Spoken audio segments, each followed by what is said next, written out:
నిర్వహించినటువంటి అన్ని కార్యక్రమానికి సహకరించినటువంటి గ్రామ ప్రజలందరికీ పేరు పేరున ధన్యవాదాలు తెలియజేస్తున్నాం. ఆ చేయిలో పెద్ద పెద్ద టపాకాయలు ఉన్నాయి, కొంచెం దూరం చేయవలసిందిగా కోరుకుంటున్నాం.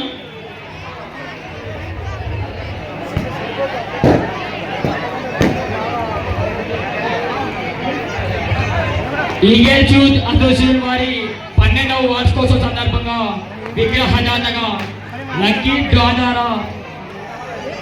వచ్చినటువంటి ముత్తనుల రేఖ నరసింహ గారికి, పూజా సామాగ్రి దాతగా యజ్మికా శ్రీనివాస్ విఎస్ బ్రదర్స్ గారికి, చీరల దాతలుగా కన్నాల రమేశ్రీ ప్రేమ్ కుమార్ గారు, అలాగే చిన్నమతి ఎల్లమ్మ సిద్ధరాములు మాజీ సర్పంచ్ గారికి, నిమజ్జన ప్రసాద్ దాతగా బెగ్గం ప్రశాంత్ గారికి, లడ్డూ దాతగా మామిడి శోభా విఠల్ గారికి ఈగల్ యూత్ అసోసియేషన్ తరఫున